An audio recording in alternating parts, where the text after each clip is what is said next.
وزیراعظم عمران خان کی ہدایت پر پی آئی اے کا ایئر بس طیارہ سفارت خانے کے عملے افغانستان میں پھنسے پاکستانیوں اور صحافیوں کو لانے کے لیے افغانستان کے انٹرنیشنل ایئرپورٹ کابل لینڈ کیا۔ طیارے نے 2.5 گھنٹے رکنا تھا، لیکن کئی گھنٹے گزرنے کے باوجود اڑان بھرنے کی اجازت نہیں ملی۔ ایئر ہوسٹس نے کہا کہ ہم رن وے پر کھڑے تھے کہ ایئر انڈیا اور قطر ایئر بھی پہنچ گئی، لیکن ان کو واپس اڑان بھرنے کی اجازت مل گئی۔ اسی دوران مسافروں کی آمد کا سلسلہ شروع ہو گیا، لیکن ایئرپورٹ کی طرف سے کوئی اجازت نہ ملی۔ کیپٹن کے بار بار پوچھنے کے باوجود کوئی جواب نہیں آ رہا تھا۔ کابل ایئرپورٹ پر کسی بھی حملے کا ڈر موجود تھا، لیکن پائلٹ نے سمجھداری کا مظاہرہ کرتے ہوئے اپنے حواس کو قابو میں رکھا۔ کئی گھنٹے گزرنے کے بعد کنٹرول روم کی طرف سے پائلٹ کو ایک میسج موصول ہوا، جس میں کہا گیا کہ ہم کنٹرول روم چھوڑ رہے ہیں، آپ اپنی مدد کے تحت اڑان بھریں۔ پائلٹ نے انتہائی سمجھداری کا مظاہرہ کرتے ہوئے فائٹر طیارے کے ساتھ ہی ایئر بس کو اڑا دیا۔ یاد رہے کہ اس انتہائی قدم سے کچھ بھی ہو سکتا تھا،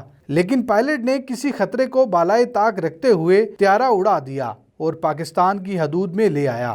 پائلٹ نے ایئر ہوسٹس کو بتایا کہ اگر تھوڑی دیر ہو جاتی تو کچھ بھی ہو سکتا تھا۔ کنٹرول روم میں موجود عملے کا کنٹرول روم چھوڑنا غیر معمولی بات ہے۔ اس میسج کا مطلب تھا کہ کسی بھی وقت کچھ بھی ہو سکتا ہے۔ سی ای او پی آئی اے نے پائلٹ اور عملے کو شاباش دی، جس کے بعد پاکستان سمیت پوری دنیا نے افغانستان کے لیے فلائٹ آپریشن معطل کر دیا۔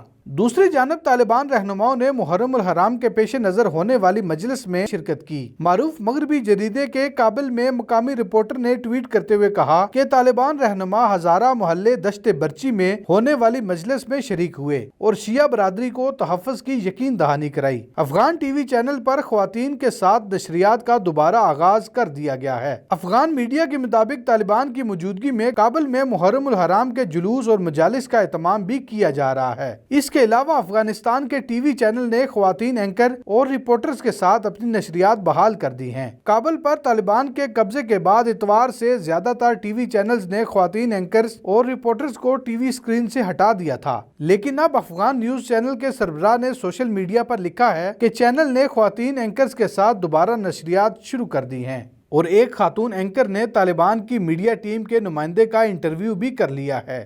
اس کے علاوہ خواتین کابل کی سڑکوں پر رپورٹنگ کرتے بھی نظر آ رہی ہیں، جبکہ امریکی ٹی وی کی خاتون صحافی بھی طالبان جنگجو کے درمیان سے رپورٹنگ کرتے ہوئے کہنا تھا کہ امریکہ کے خلاف نعرے لگنے کے باوجود طالبان نے اس سے اچھا برتاؤ کیا۔ واضح رہے کہ افغانستان میں طالبان کے قبضے کے بعد طالبان کے خوف سے متعدد ٹی وی چینلز بند کر دیے گئے تھے۔ سہیل ملک، حق نیوز، اسلام آباد۔